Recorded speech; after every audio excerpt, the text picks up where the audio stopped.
మీరు చెప్పిన ఏ సంఘటనకి కూడా జగన్మోహన్ రెడ్డి గారికి సంబంధం లేదు. మీరు అంటగట్టడానికి చూస్తారు. ఓకే, అంటగట్టండి. ఎందుకంటే ఇవాళ అధికారం వచ్చింది కాబట్టి ఏది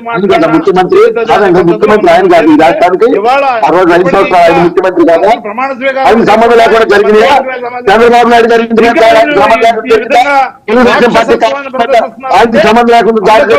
సృష్టిస్తున్నారంటే దాడులు మారణ హోమం సృష్టిస్తున్నారంటే మీరు అధికారాన్ని మారణ హోమానికి వినియోగించుకుంటున్నారు, చెయ్యాలనే తపంతో ఉన్నారు. ఇదే మార్గాన్ని ఎంచుకుందామని చూస్తున్నట్టుగా కనబడుతుంది. అది మారణ హోమం ఎక్కడ జరిగింది సార్? నారాయణమూర్తి గారు మీ పదార్థాన్ని తెచ్చి మా ఇక్కడ మాట్లాడుతున్నారు. మారణ హోమం ఎక్కడ జరిగింది? బీహార్ ఎక్కడ అయింది? పాకిస్తాన్ ఎక్కడ అయింది? ఏం జరిగింది అసలు? అసలు సినిమా వెయ్యలేదు, తెర ఎత్తలేదు నారాయణమూర్తి గారు. ఆ సినిమా పేరు కూడా తెలియదు, మీరు అప్పుడే మాట్లాడుతున్నారు. సినిమా వేయలేదు, సినిమా పేరు మీరు చేసిన పాపంలో ముందు పశ్చాత్తాపడండి. మీకేదైనా దాడులు జరిగితే చట్ట ప్రకారంగా పోలీసు ఫిర్యాదు చేయండి. జగన్మోహన్ రెడ్డి గారు సార్ మీరు చేసిన తప్పులకి విధంగా మా జరుగుతున్నాయి అని జగన్మోహన్ రెడ్డి గారు నిలయండి. ఆయన చెయ్యాలి కదా మీకు రక్షణ. జగన్మోహన్ రెడ్డి గారు కాపాడాలి కదా. బీపీ ఉందని చెప్పింది ఆయన కదా. చంద్రబాబు నాయుడు గారు ఇంటి మీదకి పోతే జగన్మోహన్ రెడ్డి గారు ఏం చెప్పారు? జోగి రమేష్ గారికి శభాష్ అన్నారు. పట్టాభిని అరెస్ట్ చేస్తే ఏం చెప్పారు? వాళ్ళ కార్యాలయం దగ్ధం చేస్తే ఏం చెప్పారు? ఏం చెప్పారు చెప్పండి సార్, ఆ మాట చెప్పండి. నాకొక న్యాయం నీకొక న్యాయమా? నారాయణమూర్తి గారు నాకొక న్యాయం నీకొక న్యాయమా? ఇద్దరు సమానమే కదా. మీరు నన్ను కొట్టారు, మరి వాళ్ళు ఏం చేస్తారు? కార్యకర్తల మీద దాడులు చేస్తే ఏమండి నారాయణమూర్తి గారు, నేను డిబేట్ లో మీతో ఎన్నో డిబేట్ లో పాల్గొన్న వ్యక్తిని. ఏనాడు మీరు జాలి చూపలా, ఖండించలా, కనీసం భారతదేశం కూడా ఖండించలా. నేను పార్టీ కాకపోయినా చంద్రబాబు నాయుడు గారి తెలుగుదేశం తొత్తన్నారు, జనసేన తొత్తన్నారు. ఇది జరిగిన పరాభవాలు మీరు గమనించండి. కాబట్టి ఇంకా మేము రాలే రంగం మీదకి. నారాయణమూర్తి గారు దళితులు రాలా, బాలకోట సమూహం బయటికి. ఎందుకంటే మేము అధికారంలో లేదు కాబట్టి కాముగా ఉన్నాం.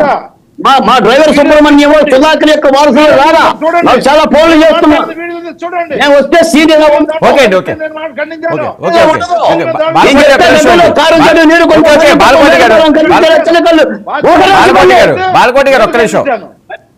చెప్తాయి.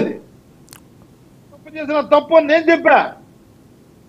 వ్యక్తిగతంగా చేశారు, పార్టీకి ఆపాదించొద్దని మేము చెప్పాం. ఓకే, రాష్ట్రంలో ఏది జరిగినా ముఖ్యమంత్రి గారే బాధ్యత పడాలి. ప్రభుత్వంలో ఉన్నప్పుడు ముఖ్యమంత్రి గారే బాధ్యత పడాలి. ప్రజాస్వామ్యం. గురుమూర్తి గారు, బాలకోటి గారు ముగ్గురు మాట్లాడితే ఎవరికి రీచ్ అవ్వదండి. సంవత్సరాలుగా మీడియాలో మాట్లాడుతూ ఉన్నా నేను. ఓకే ఒక్క నిమిషం నారాయణమూర్తి గారు. మస్బూల్ మాట్లాడుగా చేసేద్దాం, సపోర్ట్ చేద్దాం, దాడుల్ని ప్రజలను నష్టపోయినా పర్వాలేదు, ప్రజల ఆస్తులను ధ్వంసం చేస్తాం, సచివాలయాలు ధ్వంసం చేస్తాం, ఇళ్ల మీద పడి కొడతాం అని చేస్తే దానివల్ల నష్టం జరిగే తెలుగుదేశం పార్టీకి, కూటమికి, జనసేన పార్టీకి. ఎందుకంటే బీజేపీ దీని అవకాశంగా తీసుకుని తప్పనిసరిగా రాష్ట్రపతి పాలన పెట్టి మీరు నష్టపోతారు అని నేను మళ్ళీ చెప్తా ఉన్నా. ప్రజలు ఇవన్నీ కూడా ఇంకా మొదలవుతుంది రాష్ట్రపతి పాలన. మార్పు కనపడుతుంది.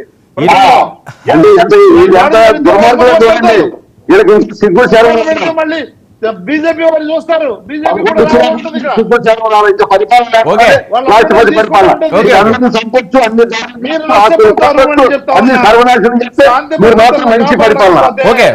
మీరు ఉన్నదాన్ని కూడా కోల్పోతారు. నారాయణమూర్తి గారు ప్రజలు రోడ్ల మీదకి వస్తారు.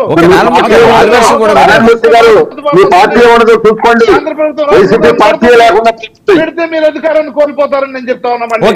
ప్రజలకు అర్థమైపోయింది.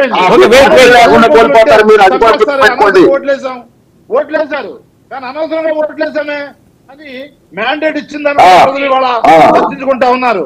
ఇది చాలా ఘోరం. మీకు నష్టం మీ తెలుగుదేశం పార్టీకి, పార్టీ జరుగుతుందని చెప్పి 4 రోజులకి